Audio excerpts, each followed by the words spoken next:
আমরা জীববিজ্ঞান প্রথম পত্রের পঞ্চম অধ্যায় পড়ছি। অধ্যায়ের নাম শৈবাল ছত্রাক। আজকের আলোচ্য বিষয় হলো ছত্রাকের অর্থনৈতিক গুরুত্ব আর একটা বিশেষ ছত্রাক যার নাম অ্যাগারিকাস, বাংলা নাম হলো মাশরুম। অ্যাগারিকাসের শ্রেণীবিন্যাসগত অবস্থান, দৈহিক গঠন এবং প্রজনন। প্রথম টপিকে আমরা যাব ছত্রাকের অর্থনৈতিক গুরুত্ব বা ইকোনমিক ইম্পর্টেন্স। আমরা প্রথমে আসছি উপকারী ভূমিকা। খাদ্য হিসেবে mushroom, Agaricus Volvariella, morel, Morchella, truffle, Tuber প্রভৃতি নামে পরিচিত বিভিন্ন প্রজাতির ছত্রাক খাদ্য হিসেবে ব্যবহৃত হয়। অ্যাগারিকাস বিস্পোরাস, অ্যাগারিকাস ক্যাম্পেস্ট্রিস প্রজাতির মাশরুম সবজি হিসেবে ব্যবহৃত হয়। এতে রয়েছে প্রচুর পরিমাণে ভিটামিন ও মিনারেল। তাহলে আমরা মাশরুম বিভিন্ন হোটেলে আমরা এই মাশরুম খেয়ে থাকি। ওষুধ তৈরিতে পেনিসিলিয়াম নোটাটাম, পেনিসিলিয়াম ক্রাইসোজেনাম থেকে পেনিসিলিন নামক অ্যান্টিবায়োটিক, পেনিসিলিয়াম গ্রাইসিওফুলভাম থেকে গ্রাইসিওফুলভিন এর ব্যবহার ছত্রাক ঘটিত রোগের চিকিৎসায়। ক্ল্যাভিসেপস পারপুরিয়া থেকে ইরগটটা ব্যবহৃত হয় মহিলাদের প্রসবের পর যে রক্তক্ষরণ হয় সে রক্তক্ষরণ বন্ধ করতে এই ইরগট উপাদানটা ব্যবহার হয়। স্ট্রেপ্টোমাইসিস রিসিয়াস থেকে স্ট্রেপ্টোমাইসিন নামক অ্যান্টিবায়োটিক। তারপর হলো টলিপোক্ল্যাডিয়াম ইনফ্ল্যাটাম থেকে সাইক্লোস্পোরিন ইত্যাদির ব্যবহার অঙ্গ ট্রান্সপ্লান্ট, অর্গান ট্রান্সপ্লান্টের সময় এই ধরনের অ্যান্টিবায়োটিক গুলো ব্যবহার হয়। অ্যাসপারজিলাস থেকে স্টেরয়েড এর ব্যবহার হলো আর্থ্রাইটিস নিরাময়। এই ধরনের স্টেরয়েড ব্যবহার হয়। আর্থ্রাইটিসটা হলো আমাদের বিভিন্ন যে বোন জয়েন্ট আছে, মানে অস্থিসন্ধি, সে অস্থিসন্ধিতে ব্যথা হয়। তাহলে অস্থিসন্ধিতে ব্যথা নিরাময়ের জন্য অ্যাসপারজিলাস থেকে যে স্টেরয়েড তৈরি করা হয় সেই স্টেরয়েড ব্যবহার করা হয়। এই ইত্যাদি আমরা ছত্রাক থেকে বিভিন্ন ধরনের ওষুধ পাচ্ছি। স্যার, অঙ্গ ট্রান্সপ্ল্যান্ট বলতে কি স্যার হেয়ার ট্রান্সপ্ল্যান্ট কেও বোঝানো হয়? অঙ্গ ট্রান্সপ্ল্যান্ট না, হেয়ার তো অঙ্গ না, মানে হেয়ার ট্রান্সপ্ল্যান্ট এটা হতে পারে, ওইটাই স্যার। এটা হতে পারে মনে করো আই, চোখের ট্রান্সপ্ল্যান্ট হতে পারে। চোখ একটা অঙ্গ, চোখের চামড়া, চামড়াও হতে পারে। মাটির উর্বরতা বৃদ্ধিতে ও পরিবেশ সংরক্ষণে অধিকাংশ মৃতজীবী ছত্রাক মৃত জীবদেহ ও জৈব বর্জ্য পচনের মাধ্যমে জৈব সার তৈরি করে, যা মাটির সাথে মিশ্রিত হয়ে মাটির উর্বরতা বৃদ্ধি করে। এর ফলে পরিবেশের ভারসাম্য রক্ষা হয়। তাছাড়া ছত্রাক বায়ো রিমিডিয়েশন প্রক্রিয়ায় পরিবেশ থেকে বিষাক্ত দূষণ পদার্থ বিশ্লিষ্ট করে থাকে। বায়ো রিমিডিয়েশন বুঝো? না স্যার, সব বুঝি না এটা। বায়ো রিমিডিয়েশন হলো যে আমাদের পরিবেশে অনেক ক্ষতিকর পদার্থ থাকে, এই ক্ষতিকর পদার্থ আবর্জনার সাথে মিশে থাকতে পারে। তো ছত্রাক কি করে, এই ক্ষতিকর পদার্থগুলোকে তার উপাদানে বিশ্লিষ্ট করে দেয়। সেটা যদি নাইট্রোজেনাস কোনো বর্জ্য পদার্থ থাকে, বা সেটা যদি অন্য কোনো কেমিক্যাল দ্বারা প্রস্তুতকৃত কোনো বর্জ্য পদার্থ থাকে, সেগুলোকে সব বিশ্লিষ্ট করে দেখা গেল যে নাইট্রোজেন, ক্যালসিয়াম, ফসফরাস ইত্যাদি আলাদা আলাদা উপাদানে করে দেয়, ভাগ করে দেয়, যার কারণে তার ক্ষতিকর প্রভাবটা পরিবেশে আর থাকে না।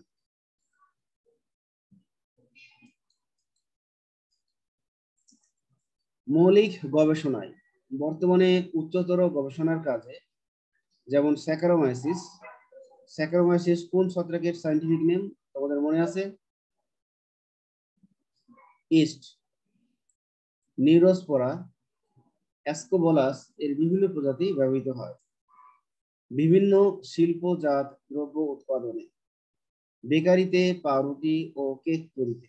যেমন ইস্ট, ইস্ট এটা হর্ষই দেওয়া আছে, এটা দীর্ঘই হবে, ইস্ট। তাহলে বেকারিতে, পাউরুটি ও কেক তৈরিতে আমরা ইস্ট ব্যবহার করব, যেমন স্যাকারোমাইসিস সেরভিসি। আমরা অনেকে দোকান থেকে কিনে নিয়ে আসি বেকিং পাউডার। বেকিং পাউডার মূলত ইস্টের এক ধরনের গুঁড়া, ওর সাথে আরো কিছু সুগন্ধি মিশানো থাকে। সুরভিত পনির তৈরিতে পেনিসিলিয়াম ক্যামেম্বারটি, পেনিসিলিয়াম রস্কিউফোর্টি, ইত্যাদি। হরমোন তৈরিতে জিবেরেলা ফুজিকুরয় থেকে জিবেরেলিন নামক হরমোন প্রস্তুত করা হয়। এই হরমোনের নাম তোমরা 19 শুনে আসছো, এটা একটা ফাইটো হরমোন। উৎসেচক তৈরিতে, উৎসেচক মানে এনজাইম, স্যাকারোমাইসিস সেরিভিসি থেকে ইনভার্টেজ, অ্যাসপারজিলাস থেকে ডায়াস্টেস নামক এনজাইম তৈরি হয়। অ্যালকোহল তৈরিতে বিয়ার, মদের এক ধরনের বাণিজ্যিক নাম হলো বিয়ার। তো বিয়ার তৈরিতে স্যাকারোমাইসিস সেরিভিসি এটা ব্যবহার হয়, এবং এই ছত্রাক থেকে উৎপন্ন যে এটাকে আমরা বলবো ব্রেওয়ার ইস্ট। তাহলে স্যাকারোমাইসিস সেরিভিসি থেকে যেহেতু বিয়ার তৈরি হয়, এই জন্য এটাকে আমরা ব্রেওয়ার ইস্ট বলতে পারি। চাউল থেকে চোলাই মদ তৈরিতে অ্যাসপারজিলাস অরিজি ব্যবহার হয়। জৈব অ্যাসিড তৈরিতে অ্যাসপারজিলাস পেনিসিলিয়াম এর বিভিন্ন প্রজাতি, oxalic acid, citric acid, fumaric acid ইত্যাদি তৈরিতে ব্যবহার হয়। স্যাকারোমাইসিসের বিভিন্ন প্রজাতি ভিটামিন বি ও সি তৈরিতে, গ্লিসারিন তৈরিতে, কোকোর বীজ থেকে চকোলেট সংগ্রহ করে সুগন্ধযুক্ত করতে ব্যবহার হয়।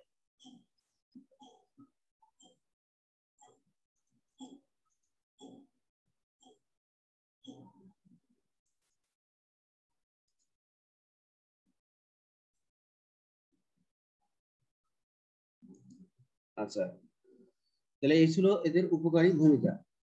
অপকারী ভূমিকা কি রয়েছে? অপকারী ভূমিকাও কিছু অপকারী ভূমিকা এদের রয়েছে।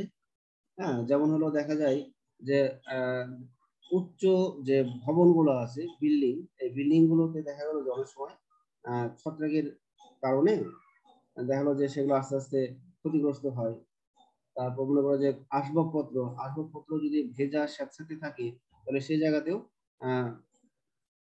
ছত্রাক সেখানে গ্রো করে, যার ফলে সেই আসবাবপত্রগুলোকে নষ্ট করে দেয়। তারপর অনেক ধরনের খাদ্য আছে, সেই খাদ্যগুলোতেও ছত্রাক গ্রো করে, যার ফলে খাদ্যগুলো দূষিত হয়ে যায়।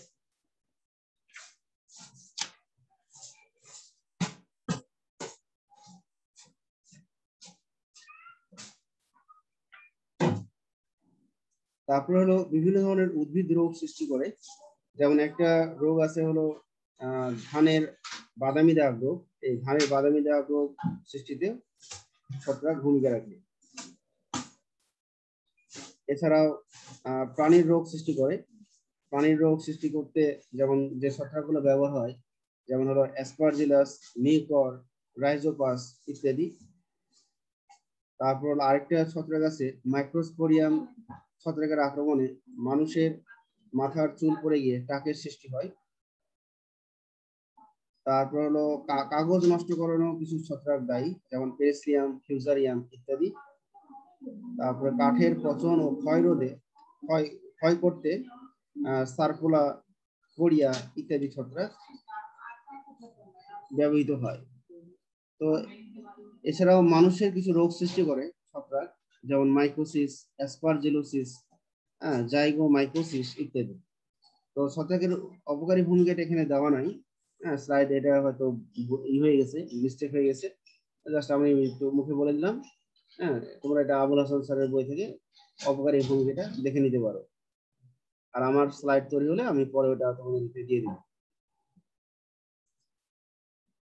তো আমরা এবার যাব হলো অ্যাগারিকাস। অ্যাগারিকাসের শ্রেণীবিন্যাসগত অবস্থান। কিংডম, কিংডম হলো রাজ্য, রাজ্য ফানজাই। ডিভিশন, ডিভিশন হলো ব্যাসিডিও মাইকোটা, ডিভিশন হলো বিভাগ। ক্লাস, ক্লাস বা শ্রেণী হলো ব্যাসিডিও মাইসিটিস। অর্ডার বা বর্গ হলো অ্যাগারিকালস। ফ্যামিলি, ফ্যামিলি বা গোত্র হলো অ্যাগারিকেসি। জেনাস বা গণ হলো অ্যাগারিকাস। এবং বাংলাদেশ থেকে নথিভুক্ত প্রজাতি হলো অ্যাগারিকাস বিস্পোরাস। হ্যাঁ, একে আমরা বলবো হোয়াইট বাটন মাশরুম। আবাসস্থল বা কোথায় এরা অবস্থান করে অ্যাগারিকাস গুলো? অ্যাগারিকাস ভেজা মাটিতে, মাঠে, ময়দানে বা গোবর, খড় ইত্যাদি পচনশীল জৈব পদার্থের উপরে জন্মায়। এদের বায়বীয় অংশ খাড়া হয়ে উপরে বৃদ্ধি পায় এবং পরিণত অবস্থায় অনেকটা ছাতার মতো দেখায় বলে এদেরকে ব্যাঙের ছাতা বলে। এরা মাশরুম নামেও পরিচিত। অনেক সময় খালি জায়গায় অনেকগুলো মাশরুম বৃত্তাকারে বা চক্রাকারে অবস্থান করতে দেখা যায়। একে ফেয়ারি রিং বা পরিচক্র বলে। হ্যাঁ, আমরা যে মাশরুমের ছবিটা দেখতে পাচ্ছি, এই মাশরুমের যে পাইলিয়াস অংশটা আছে, মানে ছাতার মতো যে অংশটা আছে, এই পাইলিয়াস অংশটা একটার সাথে একটা, একটার সাথে একটা, এভাবে হ্যাঁ অনেকগুলো ছত্রাকের, অনেকগুলো অ্যাগারিকাসের পাইলিয়াস একসাথে একই জায়গায় যদি থাকে, তাহলে দেখে মনে হবে একটা ফেয়ারি রিং বা পরিচক্র। পরিচক্রটার নাম হয়েছে কি কারণে? পরিচক্রটার নাম হয়েছে যে ধারণা করা হয় যে পরীরা ওখানে ঘুরতে আসে, এই জন্য নাম হয়েছে ফেয়ারি রিং। অ্যাগারিকাসের দৈহিক গঠন। অ্যাগারিকাস ছত্রাকের দুইটি প্রধান অংশ রয়েছে, একটা হলো মাইসেলিয়াম আর একটা বলবো আমরা ফ্রুট বডি। আমরা এখানে দেখতে পারি মাইসেলিয়াম অংশ কোনটা, তাহলে দৈহিক অঙ্গ যেটা নিচের সেটা হলো মাইসেলিয়াম, আর উপরের যে বায়বীয় অংশটা আছে সেটাই হলো ফ্রুট বডি। অ্যাগারিকাসের ফ্রুট বডি, একে আমরা জনন অংশ বলতে পারি, জনন অংশ তথা ফ্রুট বডি। এর আরো একটা নাম আছে, আমরা পরে হয়তো জানবো, ব্যাসিডিও কার। তাহলে ফ্রুট বডির একাধিক নাম, জনন অংশ তথা ফ্রুট বডি তথা ব্যাসিডিও কার। আমরা প্রথম অংশে যাই, মাইসিলিয়াম। তাহলে মাইসিলিয়াম হলো অ্যাগারিকাস ছত্রাকের দৈহিক অংশ। মাইসিলিয়াম অত্যন্ত শাখা প্রশাখা বিশিষ্ট সূত্রাকার সাদা রঙের। আমরা এখানে দেখতে পাচ্ছি যে এটা মাইসিলিয়াম হলো একটা সূত্রাকার, শাখা প্রশাখা যুক্ত এবং বর্ণহীন। মাটি ও জৈব বস্তুর একটু ভেতরে এরা অবস্থান করে। প্রস্থবাসীর বিশিষ্ট অসংখ্য হাইফি নিয়ে মাইসিলিয়াম গঠিত। হাইফি গুলো আবাসস্থল থেকে খাদ্য শোষণ করে। আমরা আবার এখানে ফিরে আসলাম, ছবিতে খেয়াল করো, তাহলে তোমাদেরকে হাইফা বা হাইফি কাকে বলে বলেছিলাম, কারো মনে আছে যে হাইফা কাকে বলে? মাইসিলিয়ামের একটি সূত্রাকার অংশকে হাইফা বলে। আমরা যদি শুধু এই অংশটা চিন্তা করি, এটা একটা হাইফা। তাহলে দুই বা ততোধিক হাইফা মিলে হয় হাইফি, আর অনেকগুলো হাইফি মিলে হয় মাইসিলিয়াম। তাহলে আমরা প্রত্যেকটা হাইফাই দেখবো যে মাঝখানে ব্যবধায়ক বা প্রস্থপ্রাচীর আছে, এই জন্য আমরা বলবো যে হাইফা গুলো প্রস্থপ্রাচীর যুক্ত। হাইফার কোষগুলোতে দানাদার প্রোটোপ্লাজম, একাধিক নিউক্লিয়াস, ছোট ছোট কোষ গহ্বর এবং সঞ্চিত খাদ্য হিসেবে তেল বিন্দু থাকে। হাইফিগুলো পৃথক থাকতে পারে অথবা কিছু সংখ্যক একসাথে জড়াজড়ি করে দড়ির মতো গঠন তৈরি করে, যাকে রাইজোমর বলা হয়। হ্যাঁ, তাহলে আমরা হাইফার যদি গঠন চিন্তা করি, তাহলে আমরা এখানে দেখতে পাবো যে হাইফার কোষগুলোতে অনেক নিউক্লিয়াস থাকবে, একাধিক নিউক্লিয়াস থাকবে, ছোট ছোট কোষ গহ্বর থাকবে এবং সঞ্চিত খাদ্য হিসেবে থাকবে তেল বিন্দু। আর হাইফি গুলো পৃথক আকারেও থাকতে পারে, যেমন আমরা এখানে দেখতে পাচ্ছি যে পৃথক আকারে আছে। আবার কয়েকটা হাইফা মিলে একসাথে এমন একটা গঠন তৈরি করবে যেটা দেখে মনে হবে দড়ি। এই দড়ির মতো গঠনকে আমরা বলবো রাইজোমর। অ্যাগারিকাসের মাইসিলিয়াম বহুবর্ষজীবী হওয়ায় কিছু হাইফি বিনষ্ট হলেও অবশিষ্ট হাইফি পুনরায় ফুড বডি তৈরিতে সক্ষম। এই জন্য আমরা দেখি যে বর্ষাকাল শেষ হয়ে গেলে অ্যাগ্রিগাসের যে এই ফুড বডি এটা নষ্ট হয়ে যায়। আবার দেখা গেলো যে ওই একই জায়গা থেকে পরের বছরের আবার বর্ষাকালে আবার দেখা যায় নতুন অ্যাগ্রিগাস সৃষ্টি হয়ে গেছে, কারণ তার ফুড বডি নষ্ট হয়ে গেছিল কিন্তু মাইসিলিয়াম অংশের কিছু অংশ জীবিত ছিল। এই কারণে পরবর্তী যখন আবার বর্ষাকাল বা অনুকূল পরিবেশ পেয়েছে তখন আবার অ্যাগ্রিগাস জন্মায়। হাইফি খুব দ্রুত বৃদ্ধি পায়, এমনকি কিছু কিছু ক্ষেত্রে একদিনে 1 কিলোমিটার দীর্ঘ হাইফি তৈরি করতে পারে। যেহেতু অ্যাগ্রিগাসের হাইফাগুলো বা হাইফিগুলো মাটির নিচে থাকে, এই মাটির নিচে এরা যদি জৈব খাদ্যবস্তু খুব বেশি পায় তাহলে দেখা যায় এই হাইফার বর্ধন খুব দ্রুত হয়। এমন কিছু কিছু ছত্রাকের এমন কিছু কিছু অ্যাগ্রিগাস ছত্রাকের হাইফিগুলো দেখা গেল যে 1 কিলোমিটার দীর্ঘ হাইফা তৈরি করতে পারে। এবার আসবো ফ্রুট বডি বা ব্যাসিডিও কার্প বা জনন অংশ। তাহলে ভূনিম্নস্থ মাইসিলিয়াম অংশ বাদে উপরে বায়বীয় যে অংশ, যেটা ব্যাঙের ছাতার ন্যায় অংশ, তাকে আমরা বলবো ব্যাসিডিও কার্প। আমরা এখানে দেখতে পাচ্ছি তাহলে ভূনিম্নস্থ অংশ হলো মাইসিলিয়াম, আর মাইসিলিয়ামের বাদে উপরের যে বায়বীয় অংশ রয়েছে সেটাকে আমরা বলবো ব্যাসিডিও কার্প, জনন অংশ বা ফ্রুট বডি। এর কি কি অংশ আছে? এর উপরের যে ছাতার মতো অংশ সেটাকে আমরা বলবো পাইলিয়াস। তারপরে আমরা নিচে দেখতে পাচ্ছি হলো পাইলিয়াসের ঠিক অঙ্কীয় তলে রয়েছে গিল বা ল্যামেলি। তারপরে আমরা নিচে একটা দণ্ডের মতো অংশ দেখতে পাচ্ছি, সেটাকে বলছি আমরা স্টাইপ, আর স্টাইপের অগ্রভাগে রয়েছে অ্যানুলাস।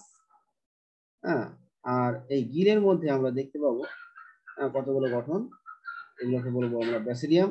ব্যাসিডিয়ামের অগ্রভাগে থাকবে স্টেরিগোমা, বহু বছর স্টেরিগোমা, আর এক বছরে স্টেরিগোমাটা, আর প্রত্যেকটা স্টেরিগোমাটার শীর্ষভাগে থাকবে একটা করে স্পোর, তাহলে ব্যাসিডিও স্পোর। স্পোরগুলোর নাম ব্যাসিডিও স্পোর। তাহলে একটা ব্যাসিডিয়াম 4টা স্পোর বা 4টা ব্যাসিডিও স্পোর ধারণ করে।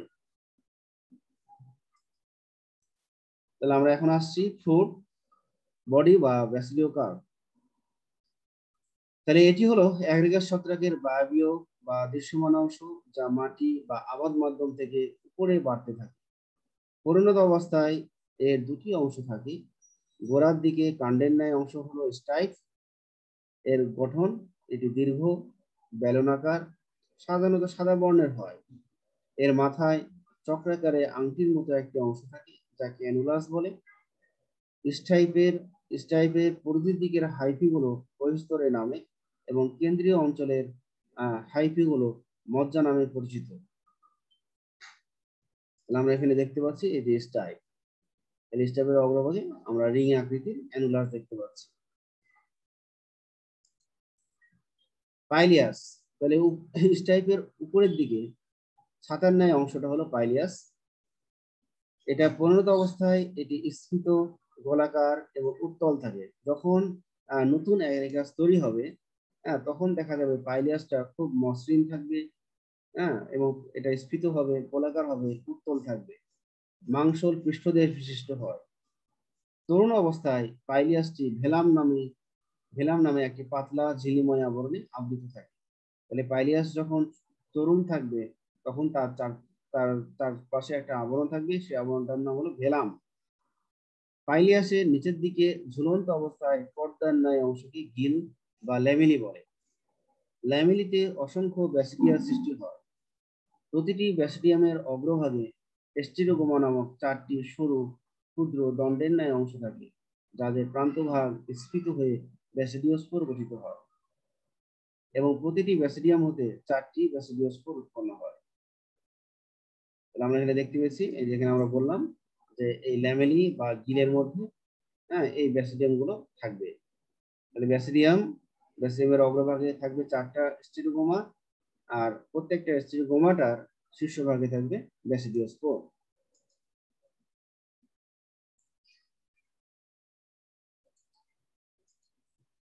এবার আমরা আসবো যে গিল বা ল্যামেলির অন্তর্গঠন। তাহলে এটা দেখতে কেমন? এটা দেখতে পাতলা পাতের মতো।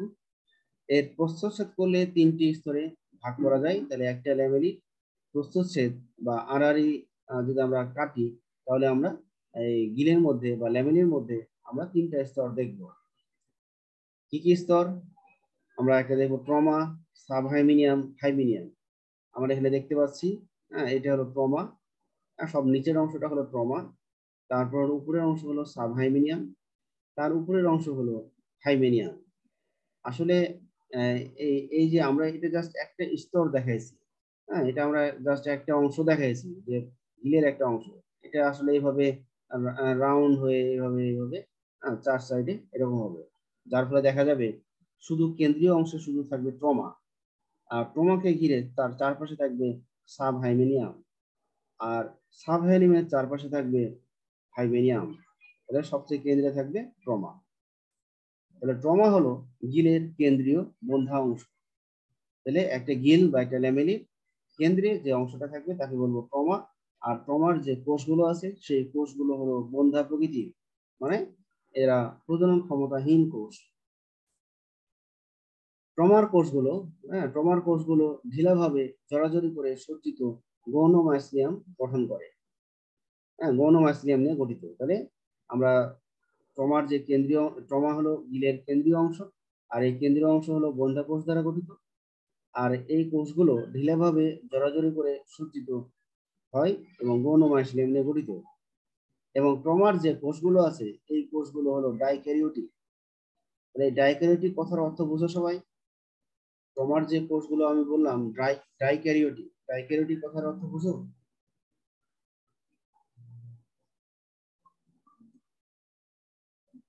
হ্যালো, যে ট্রমার যে অংশগুলো বললাম, ট্রমার যে ডাইক্যারিওটিক কথা বললাম, ডাইক্যারিওটিক কি বুঝো? ডাই মানে কি? ডাই মানে হলো দুই দুই, স্যার। আর ক্যারিয়ন থেকে আসছে নিউক্লিয়াস। তাহলে দুটি নিউক্লিয়াস যুক্ত। তাহলে ট্রমার যে কোষগুলো আছে সেই কোষগুলোতে নিউক্লিয়াস থাকবে 2টি। এবার আমরা আসবো সাবহাইমিনিয়াম, ট্রমার উভয় দিকের অংশ। তাহলে ট্রমাকে ঘিরে ট্রমার চারপাশে যে স্তরটা রয়েছে সেটাকে আমরা বলবো সাবহাইমিনিয়াম। এর কোষগুলো আকারে ছোট, আমরা দেখতে পাচ্ছি এর কোষগুলো কিন্তু আকারে ছোট, আকৃতি হলো গোলাকার, এবং এদের ভিতরে, এই কোষগুলোর ভিতরে 2 থেকে নিউক্লিয়াস বিশিষ্ট, 2 থেকে 3টা নিউক্লিয়াস বিশিষ্ট এই ধরনের কোষ বিন্যাসকে প্রোজেনকাইমা বলে। গিলের এই অঞ্চল থেকেই ব্যাসিডিয়াম উৎপন্ন হয়। তাহলে সাবহাইমিনিয়াম অংশ থেকেই মূলত ব্যাসিডিয়ামটা তৈরি হয়। এবার আমরা আসবো হাইমিনিয়াম। হাইমিনিয়ামটা হলো গিলের উভয় পার্শ্বের বহিস্থ উর্বর অংশ, অর্থাৎ সাবহাইমিনিয়ামের চারপাশে হাইমিনিয়াম থাকবে। তাহলে গিলের উভয় পার্শ্বের বহিস্থ উর্বর অংশ, এই স্তরের কোষগুলো সাবহাইমিনিয়াম থেকে উৎপন্ন হয় এবং তলের সাথে লম্বভাবে সাজানো থাকে। এই স্তরেই গদাকার ব্যাসিডিয়াম উৎপন্ন হয়। আমরা এখানে দেখতে পাচ্ছি গদাকার মানে হলো স্ফীত বা বেশ বড়। তাহলে এই স্তরে গদাকার ব্যাসিডিয়াম উৎপন্ন হয়। হাইমিনিয়াম অঞ্চলে অনুর্বর ও ক্ষুদ্রাকার কোষগুলোকে প্যারাফাইসিস বলে। আমরা এখানে দেখবো প্যারাফাইসিস, তাহলে যে যে কোষগুলো কোনো স্পোর ধারণ করে না, অনুর্বর এবং ক্ষুদ্রাকার, আকারে একটু ক্ষুদ্র হয়, তাকে আমরা বলবো প্যারাফাইসিস। তাহলে হাইমিনিয়াম স্তরে 2 ধরনের কোষ তৈরি হয়। একটাকে বলা হয় উর্বর কোষ যার নাম ব্যাসিডিয়াম, আর একটা হলো অনুর্বর কোষ যার নাম হলো প্যারাফাইসিস। প্যারাফাইসিস কোনো স্পোর ধারণ করে না, আর ব্যাসিডিয়াম স্পোর ধারণ করে। কারণ ব্যাসিডিয়ামের উপরের দিকে আমরা দেখব যে স্টেরিগোমা আছে, 4টে স্টেরিগোমা থাকে। স্টেরিগোমা হলো বহুবচন, আর প্রতিটি স্টেরিগোমাটার শীর্ষভাগে একটি করে ব্যাসিডিওস্পোর ধারণ হয়। ব্যাসিডিওস্পোর ও অঙ্কুরোদ্গম। তাহলে প্রতিটি ব্যাসিডিয়ামে 4টি করে ব্যাসিডিওস্পোর উৎপন্ন হয়। ব্যাসিডিওস্পোরকে বলা হচ্ছে যৌন স্পোর। ব্যতিক্রম অ্যাগারিকাস, অ্যাগারিকাস বিটোরকুইস এর ক্ষেত্রে 2টি। তাহলে ব্যাসিডিয়াম, আমরা অ্যাগারিকাস যেটা আমরা যে জেনাসটা করছি বা যে প্রজাতিটা করছি সেটা হলো অ্যাগারিকাস বিস্পোরাস। তাহলে অ্যাগারিকাস বিস্পোরাসের ক্ষেত্রে প্রতিটি ব্যাসিডিয়ামে 4টা করে ব্যাসিডিওস্পোর পেলাম। আর আমরা আরেকটা প্রকৃতি যেটা ব্যতিক্রম সেটা হলো অ্যাগারিকাস, হ্যাঁ, অ্যাগারিকাস বিটোরকুইস। হ্যাঁ, এর ক্ষেত্রে আমরা দেখব যে প্রতিটি ব্যাসিডিয়াম 2টি ব্যাসিডিওস্পোর ধারণ করে। এটা হলো ব্যতিক্রম। তাহলে এই ব্যাসিডিওস্পোর গুলো যখন অনুকূল পরিবেশ পায়, অনুকূল পরিবেশে অঙ্কুরিত হয়ে মনোক্যারিওটিক প্রাথমিক মাইসিলিয়াম গঠন শুরু করে। তাহলে ব্যাসিডিওস্পোর গুলো অনুকূল পরিবেশে অঙ্কুরিত হয়ে মনোক্যারিওটিক প্রাথমিক মাইসিলিয়াম গঠন শুরু করে। সোমাটোগ্যামির মাধ্যমে প্রাথমিক মাইসিলিয়াম হতে গৌণ মাইসিলিয়াম উৎপন্ন হয়। সোমাটোগ্যামির মাধ্যমে প্রাথমিক মাইসিলিয়াম হতে গৌণ মাইসিলিয়াম উৎপন্ন হয়। পরে গৌণ মাইসিলিয়ামের সহায়তায় সৃষ্ট রাইজোমার দিয়ে প্রতিকূল অবস্থা অতিক্রম করে। জনন। অ্যাগারিকাস সাধারণত যৌন জনন প্রক্রিয়ায় জনন কার্য সম্পন্ন করে। এর যৌন স্পোর উৎপাদনকারী অঙ্গের নাম ব্যাসিডিয়াম এবং স্পোরের নাম ব্যাসিডিওস্পোর। এর স্পোরের নাম ব্যাসিডিওস্পোর। তাহলে এই ছিল অ্যাগারিকাসের দৈহিক গঠন। অ্যাগারিকাসের দৈহিক গঠনের মধ্যে কারো কোথাও প্রবলেম থাকলে বলতে পারো।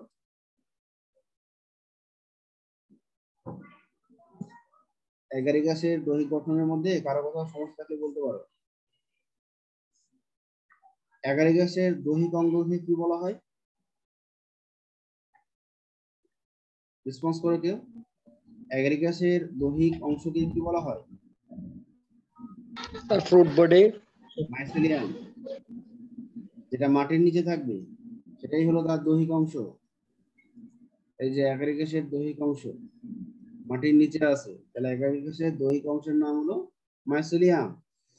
আর অ্যাগারিকাসের বায়বীয় অংশের নাম কি?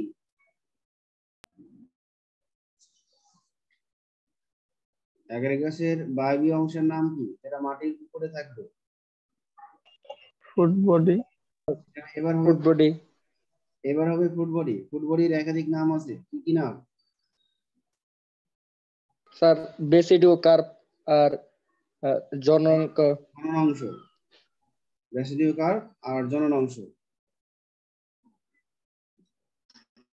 আচ্ছা, আরেকটা হলো যে হাইফা কাকে বলে?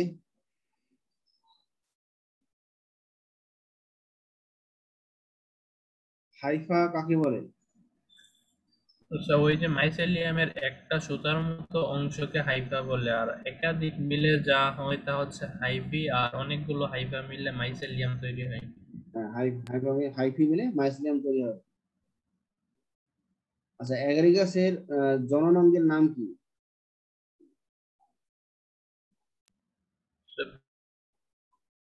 বেসিডিওস্পোর। না, ব্যাসিডিয়াম। ব্যাসিডিয়াম, এই যে এখানে যেটা আমরা দেখতে পাচ্ছি ব্যাসিডিয়াম। বেসিডিয়াম স্যার, বেসিডিওস্পোর প্রক্রিয়া। হ্যাঁ, তাহলে বেসিডিয়াম। ব্যাসিডিয়াম থেকে যে জনন স্পোর বা যৌন স্পোর হবে তার নাম হলো ব্যাসিডিয়াম। এই সরি, স্পোর উৎপন্ন হয় তার নাম হলো ব্যাসিডিওস্পোর। একটা ব্যাসিডিয়াম 4টা ব্যাসিডিওস্পোর সৃষ্টি করতে পারে।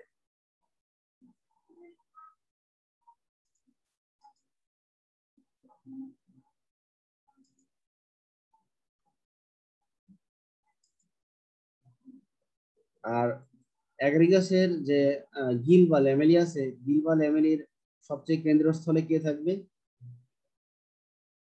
ট্রমা। স্যার বন্ধা অংশ। হ্যাঁ, ট্রমা সবচেয়ে কেন্দ্রে থাকবে ট্রমা। আচ্ছা, তোমাদের এখানে একটা কোশ্চেন ট্রমা বন্ধ। ইনফরমেশন বলি নাই, ওটা আমি আবার বলছি যে অ্যাগ্রিগাসের যে গিল গুলো আছে, গিল বা ল্যামেলি গুলো আছে, হ্যাঁ, একটা পরিণত অ্যাগ্রিগাসের ক্ষেত্রে এই গিল বা ল্যামেলির সংখ্যা কতগুলো হতে পারে জানা আছে? কেউ জানো? একটা পরিণত অ্যাগ্রিগাসের ক্ষেত্রে এই গিল বা ল্যামেলির সংখ্যা কতগুলো? 300 থেকে 500টি। স্যার 300 থেকে 500টি।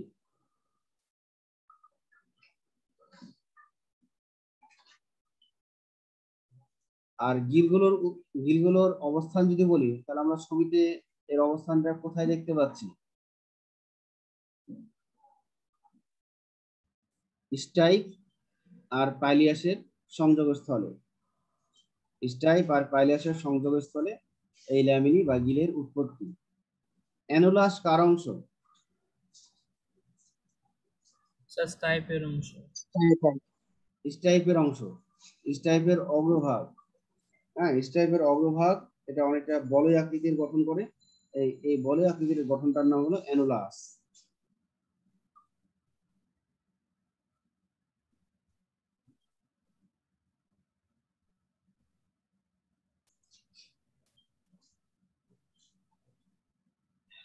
এখান থেকেও কিন্তু অনেক যেমন এই যে আমরা ছত্রাকের উপকারী ভূমিকা পড়লাম, এখান থেকে কিন্তু অনেক বৈজ্ঞানিক নাম আসে।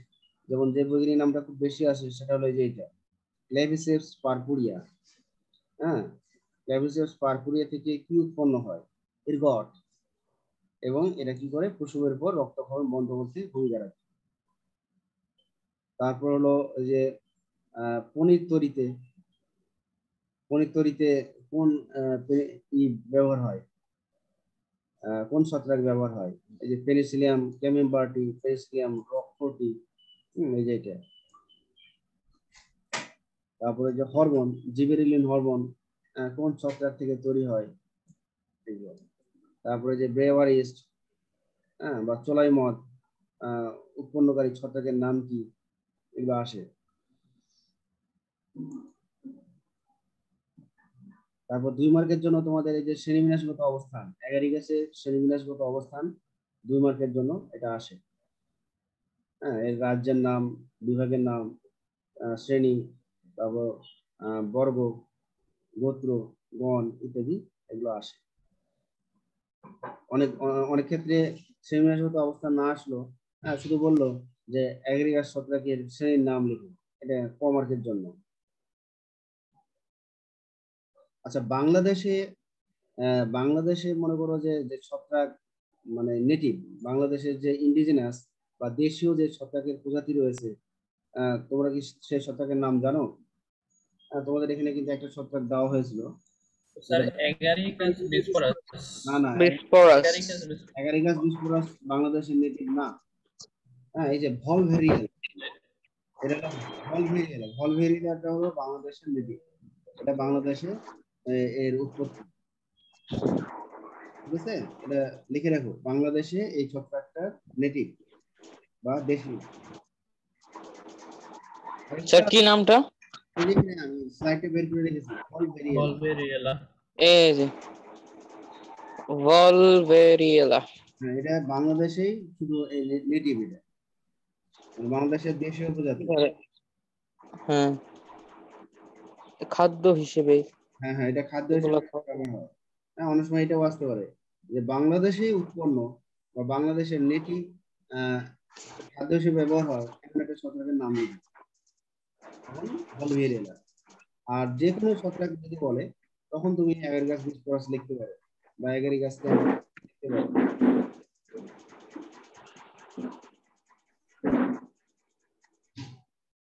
আচ্ছা, আজকের ক্লাসে আর কারো কোথাও সমস্যা থাকলে বলতে পারো যে অমুক জায়গাটা বুঝি নাই।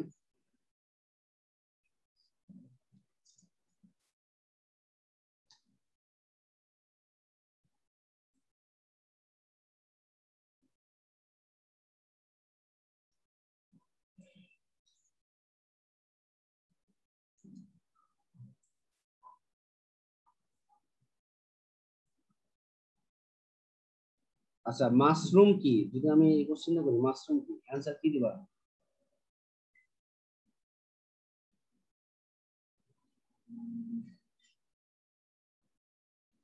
Hello,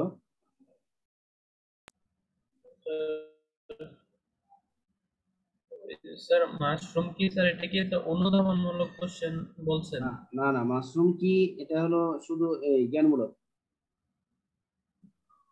sir mushroom sir Agaricus নামক ছত্রাক। অ্যাগ্রিগাসের প্রজাতিগুলোকে মাশরুম বলা হয়। মাশরুম বলা হয়। আর যেহেতু মাশরুম কি এটা মনে করো জ্ঞানমূলক কোশ্চেন, কিন্তু অনেকভাবে অ্যান্সার দেওয়া যায়। যেমন আমি অ্যাগ্রিগাস বললাম, তুমি আরেকটা বলতে পারো যে ফানজাই। ফানজাই রাজ্যের অন্তর্ভুক্ত ছত্রাকের একটা প্রজাতি যেটি খাদ্য হিসেবে খাওয়া হয়, এটা বলতে পারো।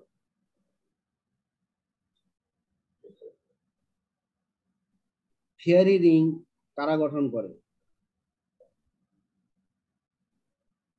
এটা আসতে পারে, ফেয়ারি রিং কারা গঠন করে, তখন কি বলবা? অ্যাগারিকাস এর বিভিন্ন প্রজাতি, হ্যাঁ, তাদের পাইলিয়াস গুলো একসাথে, অনেকগুলো অ্যাগারিকাসের প্রজাতির পাইলিয়াস গুলো একসাথে থাকে, বিধায় এগুলোকে দেখে ফেয়ারি রিং বা পুরচক্র বলে মনে করা হয়।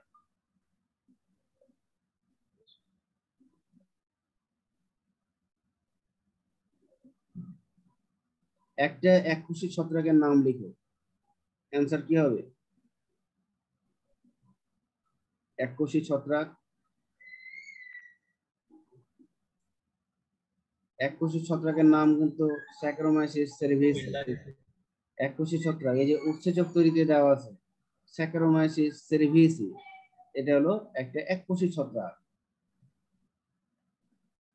হ্যাঁ, অনেক সময় এটাও চাইতে পারে যে এককোষী ছত্রাকের উদাহরণ দাও, হ্যাঁ, তখন এই ছত্রাকের নামটা লিখবা, স্যাকারোমাইসিস সেরিভিসি, এটা হলো এককোষী ছত্রাক।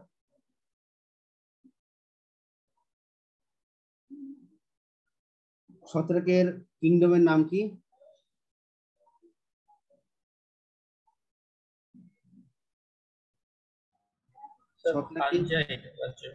Fungi, fungi. এই যে আজকে পড়ালাম, ওই যে অ্যাগারিকাসের ক্লাসিফিকেশন যখন পড়ে তখন বলেছিলাম যে ফানজাই।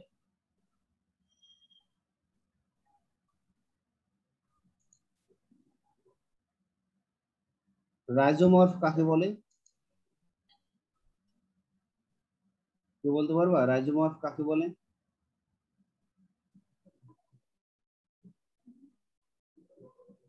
স্যার হাইফি গুলো অ্যাগারিকাসের যে দড়ির মতো হাইফাল অংশকে। দড়ির মতো অংশ, অ্যাগারিকাসের, জড়াজড়ি হয়ে দড়ির মতো অংশ গঠন করে। হ্যাঁ হ্যাঁ ঠিক আছে, অ্যাগারিকাসের হাইফি গুলো, হ্যাঁ, কয়েকটা হাইফি মিলে যখন দড়ির মতো একটা প্যাঁচ তৈরি করে তখন তাকে আমরা বলবো রাইজোমর্ফ।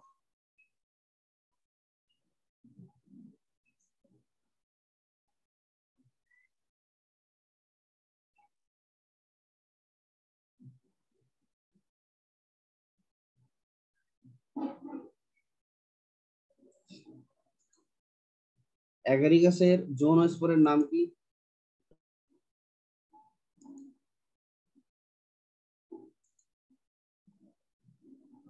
ব্যাসিডিওস্পোর। আচ্ছা, অনেক সময় ফ্রোজেন কাইমা চাইতে পারে, ফ্রোজেন কাইমা বলতে কি বুঝো 2 মার্কের জন্য, তখন কি অ্যান্সার দিবা? যে অ্যাগারিকাসের গিলের প্রস্থচ্ছেদে সাবহাইমিনিয়াম অংশ দেখা যায় এবং সাবহাইমিনিয়ামের কোষগুলো আকারে ছোট গোলাকার 2 থেকে 3 নিউক্লিয়াস বিশিষ্ট হয়, হ্যাঁ, আর এই ধরনের কোষ বিন্যাসকে প্রোজেনকাইমা বলে। হ্যাঁ, যেমন আকারে ছোট গোলাকার এবং নিউক্লিয়াস যখন 2 থেকে 3 নিউক্লিয়াস বিশিষ্ট হবে, এই 2 থেকে 3 নিউক্লিয়াস বিশিষ্ট গোলাকার ছোট কোষগুলো, কোষগুলোর বিন্যাসগুলোকে প্রোজেনকাইমা বলা হয়। হ্যাঁ, এই প্রোজেনকাইমা অংশটা অ্যাগারিকাসের গিলের সাবহাইমিনিয়ামে থাকে। তো সময় আর বেশি নাই, আর কয়েক সেকেন্ড মাত্র বাকি আছে। তো সবাই ভালো থাকো। আজকে পার্টিসিপেন্ট অনেক কম ছিল, যারা ক্লাস করেনি তাদেরকে বলবা ক্লাস করতে বলবা। তো সবাই ভালো থাকো, সুস্থ থাকো, নিরাপদে থাকো। খোদা হাফেজ।